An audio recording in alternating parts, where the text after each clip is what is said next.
All right, welcome back to MATHY200. This is Chapter 7, Part 3. When you're designing for your pages for your sites for mobile use, keep in mind some simple concepts that the version that you make for the mobile devices, they should have a simple design. Some single column. You don't want multiple columns. That's just very difficult to see on multiple devices. Typically we only want to have it scroll up and down and not side to side. Various things like that. Lists are lovely things on mobile devices. We really do like lists, and we'll talk about tables in the next chapter, but we probably want to avoid them for the most part, unless you're using them to control your content design, which is not uncommon. But still, I mean, we typically like to avoid them because they take up a lot of extra space. They're nice and pretty, but use EMs when you're doing style sheets, when you're working on your font sizes. So EM is always good, and especially when you get to mobile devices, because a mobile device will handle it much better. We want to avoid absolute always, but definitely within mobile use. And again, hide content that's not essential, but be careful about what you do hide. You don't want to hide something that might be essential or might be really worthwhile. You want to hide things that are really, really, really not essential, and only those things. You want to have your navigation more or less, you can have it at the top, but keep it simple. Make it very easy for them to navigate, and keep in mind that people use their devices with their hand. Sorry to do something, and they move up, and the key part of the screen is the most useful part of the screen. The clickable part is the bottom part where people can reach their thumbs, because that's what people do. We want to avoid new windows because that's really annoying on a lot of mobile devices. You use mobile devices, so these you should know what's annoying and what's not annoying. So we want to try and keep these in mind. This goes to say, it goes without saying there.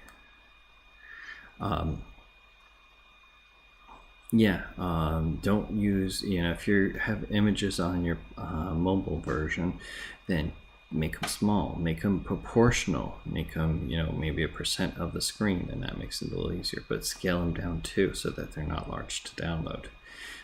Use the scaled down version of the mobile device instead of the larger version on the desktop page. That's perfectly reasonable and very easy to do. Again, alternative or small images. Don't use images with text because they get scaled down and looks really funky when they do, or it can look, it's funky. Don't use large graphic images. That's very, very common. So, and always use alt text for your graphics.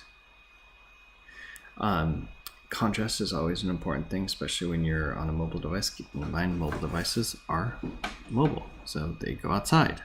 And if there's not a lot of contrast, and they're looking at in the daylight, in the sun, it can be really difficult to see stuff. Common for typefaces, you should do this on your own page, but definitely on mobile devices. Again, EMs for font size, that's always helpful. Descriptive titles are short, it should be that way anyway.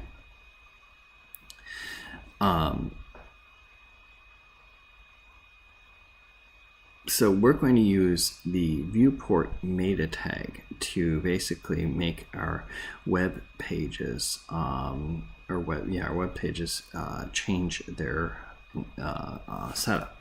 Let me actually show you how this is working. So I'm going to go skip to my computer. Okay, if I go over to homework 22, this is one of your assignments here. Okay. If I go over to, let's see, where's index? And this is just using Google Chrome, but you can use any browser.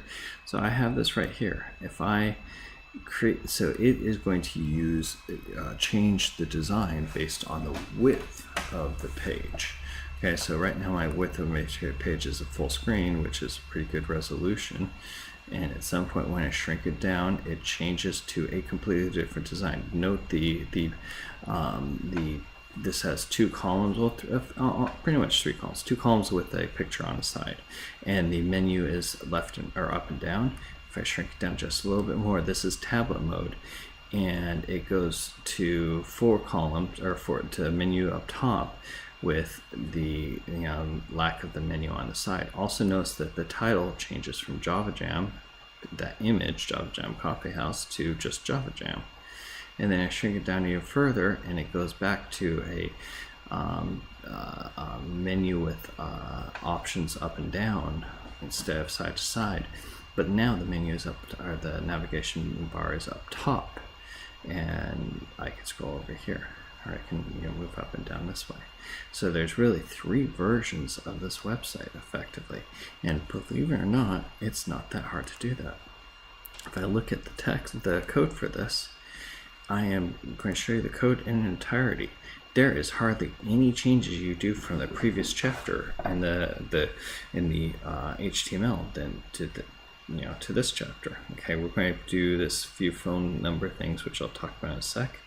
But the big one is you have the viewports, and you have this meta tag right here that tells me what my viewport width is, and it still uses the same CSS file.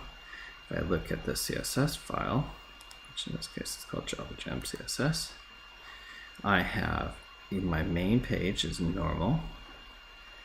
Okay, then the big difference I have here is this area is when the screen is a max width of 168 or 1024 pixels. When it gets below 1024, okay, 1024 or below, it changes it up. It overrides the details up here. So all of these still hold, all the CSS elements still hold, but then I override what the body is, and margin is 0 and background image is none, and it still has all of these, but now I have margin 0 and background image changes from that color to none. Okay. Where was I? Then the other thing that happens here is the wrapper changes from with auto, or adds in these features, either adds or overwrites. If it exists, it overwrites it. If it doesn't exist, it puts it in there as a CSS. So all of the stuff before is either changed or kept or added to. Okay. The big one is a header. So header, I get a background image instead of Java logo.gif. Up here, it goes to Java logo mobile.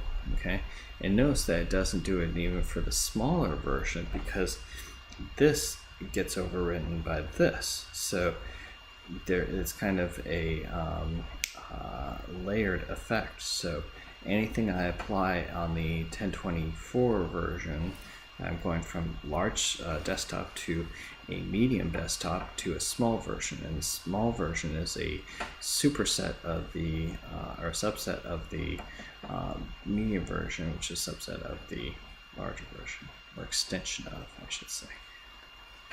So it's really, really cool, and that's all there is to it. The actual, there's literally only 1 line difference in the CSS or in the HTML for this, and then we add in this CSS, and it's that simple. Okay, and it's really not overwhelmingly difficult what's happening here. The devil's in the detail as far as getting this to work. Okay. Also, I want to point out this mobile and desktop. If I go back to my page, let's see. If I shrink this down, then I'm still in tablet mode. If I'm going over to mobile app mode, mobile device mode, notice that I can now click on this. Now, granted, on my browser, I'm not using a mobile app here, or mobile phone here, so what'll happen, I don't know if it'll use Skype or something like that, but if I normally I'd be able to click on this on a mobile device. So this would be the one that by default comes up on a mobile device, and guess what, they can click on it and make a phone call. But you see the difference here? It changes and puts that link in only based off of this. So under the regular page, let's see, and we haven't changed too much, but I know we changed this. We said mobile display is for the main large page, for the desktop page, display is none for mobile, and desktop is inline. Okay, and then we flip it and say mobile is inline, desktop is none. And if I look back at my code for that,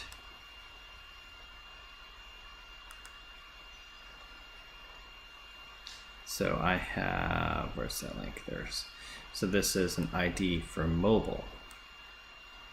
Okay, and then this is the ID. So I have the phone number twice, so I can display either just the number or the number with a link.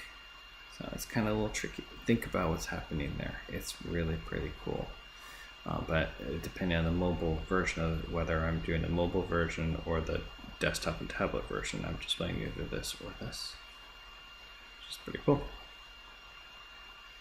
And it flips back and forth. So